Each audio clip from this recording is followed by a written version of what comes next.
3 గంటల్లో హైదరాబాద్ టు ముంబై అంట. హైదరాబాద్ టు ముంబై వెళ్ళడానికి దాదాపు ఇప్పుడు మనకు ట్రైన్లో అయితే దాదాపు 12 నుంచి 15 గంటల సమయం పడుతుంది. అలాగే రోడ్డు మార్గంలో వోల్వో బస్సుల్లో అంటే 12 గంటలు 13 గంటలు పడతాయి. అదే మన ఫ్లైట్లో వెళ్తే 1 hour 10 minutes 55 minutes 1 hour 20 minutes అలా పడుతుంది. కాకపోతే మనం ఇక్కడ నుంచి మనం ఉన్న ప్లేస్ నుంచి ఎయిర్పోర్ట్కి వెళ్ళాలంటే ఒక 40 minutes 1 hour 1.5 hour depending upon the location of our house and airport. And అక్కడి నుంచి మళ్ళా మనం గమ్యస్థానానికి దాదాపు 3-3.5 గంటలు మొత్తం క్యాల్కులేట్ చేసుకోవచ్చు ముంబై వెళ్ళాలంటే ఫ్లైట్లో. సో ఇప్పుడు హైదరాబాద్ నుంచి ముంబై వరకు 3 గంటల్లో చేరుకునేలా ఒక ట్రైన్ వస్తుందంట. 3 రాష్ట్రాల్లో హై స్పీడ్ కారిడార్ ప్రాజెక్టు కూడా వస్తుంది. తెలంగాణలో 93 కిలోమీటర్లు కోకాపేట్, వికారాబాద్లలో రైల్వే స్టేషన్లు. మహారాష్ట్ర పరిధిలో 3 ప్రాంతాల్లో 35 కిలోమీటర్ల మేర భూగర్భ మార్గం. మహారాష్ట్ర పరిధిలో ఒక చోట 3 ప్రాంతాల్లో అంట 35 కిలోమీటర్స్ దాదాపు 35 కిలోమీటర్ల పల భూగర్భ మార్గం ఏర్పాటు చేసి ఇక్కడ రైల్వే లైన్ క్రియేట్ చేస్తుంది 35 కిలోమీటర్స్.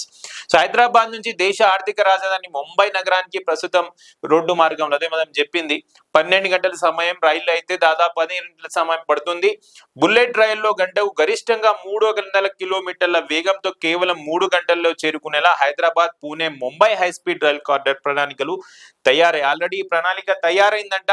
సో ఇప్పటికే సర్వే పూర్తి కాగా తాజాగా డిపిఆర్ కూడా సిద్ధమైందని national high speed rail corporation limited రాష్ట్ర ప్రభుత్వానికి తాజాగా తెలిపింది. National high speed rail corporation limited అనేది డిపిఆర్ కూడా సిద్ధం చేసి రాష్ట్ర ప్రభుత్వానికి తెలిపింది. ఈ ప్రాజెక్ట్ నిర్మాణం పూర్తయ్యేకు బుల్లెట్ హై స్పీడ్ రైల్లో హైదరాబాద్ నుంచి ముంబైకి కనిష్టంగా 2 గంటల 55 నిమిషాలు, గరిష్టంగా 3 గంటల 13 నిమిషాలు అంటే 2 అవర్స్ 55 మినిట్స్ నుంచి 3 అవర్స్ 30 మినిట్స్ లాస్ట్ టైం ఇది. ఈ టైంలో అంటే అప్రాక్స్ 3 గంటలు వేసుకోవచ్చు. 3 గంటల్లో హైదరాబాద్ లో ముంబై చేరుకోవచ్చు బుల్లెట్ ట్రైన్లో. అండ్ ఈ ప్రాజెక్టులో మరో ఆసక్తికరమైన అంశం ఉంది. మహారాష్ట్ర పరిధిలోని 3 ప్రాంతాల్లో మొత్తం 35.30 కిలోమీటర్ల భూగర్భ మార్గం నిర్మిస్తారు. ఈ కారిడార్లోని ఖండాలా ఘాట్ ప్రాంతంలోని మొత్తం 13 చోట్ల కొండల్ని తొలిచి సొరంగాల నిర్మాణం చేపడతారు. మొత్తం దూరం 24 కిలోమీటర్లు. హైదరాబాద్ లో మెట్రో రైలు కోసం పిల్లలపై నిర్మించిన ట్రాక్ మాదిరిగా హై స్పీడ్ రైలు కారిడార్ నిర్మాణం ఉంటుంది. సో హైదరాబాద్ లో మెట్రో రైలు కోసం పిల్లలపై నిర్మించిన ట్రాక్ ఎలా ఉందో సో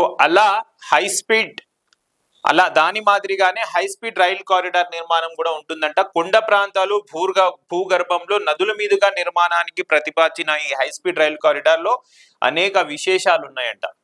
సో ఈ రైలు రాబోతుందంట. అయితే మనం రాబోయే రోజుల్లో 3 గంటల్లో హైదరాబాద్ నుంచి ముంబై అనేది ప్రయాణం చేయొచ్చు.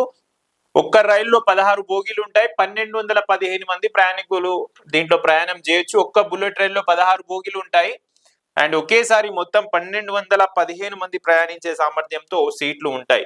ప్రాజెక్టు ఆపరేషన్ కోసం మహారాష్ట్రలోని థానేలో ఒక భారీ బుల్లెట్ రైళ్ల డిపో వర్క్ షాప్ ను, హైదరాబాద్ లో మరో డిపోను ఏర్పాటు చేశారు.